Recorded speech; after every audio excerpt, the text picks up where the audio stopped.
Yes, hello everyone and welcome to our first course here at Quantalpha Algorithms. And with our first course here at Quantalpha Algorithms, we have the Forex Basics. This is our first topic regarding Forex Trading 101. So, here at Quantalpha Algorithms, we will provide free, yes, no, you hear it right, we will provide free training for Forex trading, okay, with certificate of completion. So once you're done with all the courses and with all the contents rather of this specific course Forex Trading 101, you are able to you are now entitled to have your certificate of completion from us, the Quantalpha Algorithms team. Okay, so without further ado, let's start this Forex Basics tutorial. Forex Basics from Forex Trading 101 course. Basically, here we will going to discuss everything about Forex. Now, we all know that you are all new to the Forex trading industry, and let's start having our discussion. So, basically, what is Forex market? So, when you hear the word Forex market, it is just an abbreviation for the term foreign exchange. Okay? And another thing, FX trading is just the same with Forex market. So, if ever that you have heard some words like FX trading, that person or just wanted to say to you that he or she is referring to Forex market because those are just the same.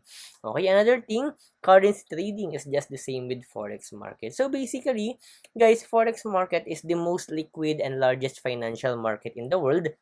uh, Another financial markets are actually stocks. No, we have stocks, we have the cryptocurrencies, we have the ETF, the CFDs. But among all of those financial markets, the largest one and the most liquid is actually the Forex market. Okay, Forex market, not even all stock markets combined come close with Forex market. Later on, we will going to have our visualizations that actually says or that actually visualizes the difference of the stock market daily trading volume compared to Forex. No? And another thing, most trading transactions in Forex market is based on speculations. Yes, no, those are based on speculations. For example, we have upcoming economic data. No, a lot of forex participants are speculating what will happen to the forex market or to a specific currency pair that they are trading. Will it go up or will it go down? So that is basically speculation. Even large corporations or large hedge funds or large financial institutions actually deal with speculations, not just the individual traders like us.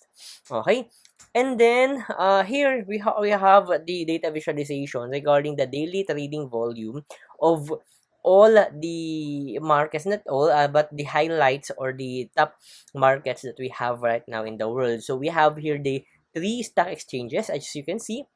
We have the New York Stock Exchange, we have the Tokyo Stock Exchange, and we have the London Stock Exchange. And their actually daily trading volume is way lower compared to Forex market, which has $6.6 trillion. Take note, guys, this is daily trading volume, and that makes the Forex market as the largest financial market in the world. Okay, but actually that data is, if I'm not mistaken, that is around 2016 or 2017. We have here somehow latest, no, last April 2022 from Bloomberg, and their source is actually the Bank for International Settlements. It says here that FX Frenzy daily currency trading volumes rise to $7.5 trillion in April 2022. Come to think of it, my friends, $7.5 trillion average daily currency trading volume in forex market. That's a huge amount of money circulating in our world. Okay, so what is traded in forex? Basically, if we have stock market, no, as far as I know, you have your idea with the stock market. So in stocks, we're trading shares of companies. Here in forex, we're trading money. Yes, No, in Forex, you're not buying physical things like clothes, like foods, or any other physical things that you may think from your mind. No, because here in Forex, we are trading money. No, we are buying and selling currencies. We are buying and selling exchanging currencies that we have.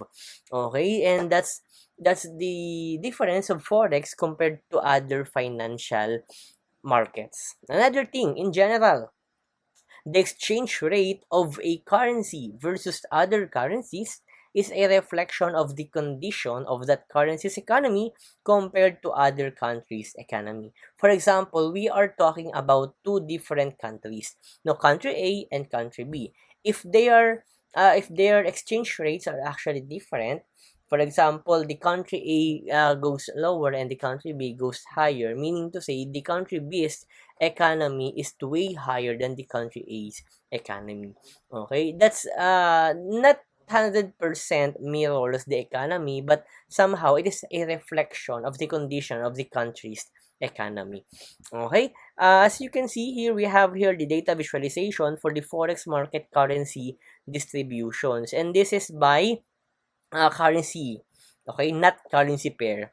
On our next videos, on our next lectures, we will define what is the difference of currency and currency pair. But for now, in our visualization, no, we are just showing here per currency forex market currency distribution. And as you notice, no, because two currencies are involved in each transactions in forex trading, the sum of the percentage shares of individual currencies in this data visualization is actually 200, not 100. Okay? And as you can see, the highest one is the US dollar, because actually US dollar is the king. Okay? It has the highest amount of trading transactions every day. No, and actually decades long na before and up until now, USD is still the king. Okay?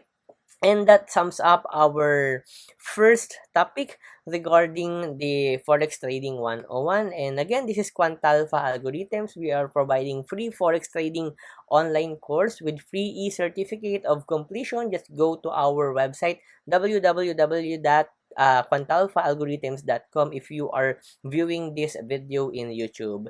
If you wanted also to have your free e-certificate, just enroll in our website. Okay? So, goodbye everyone and see you in our next video tutorial. Goodbye!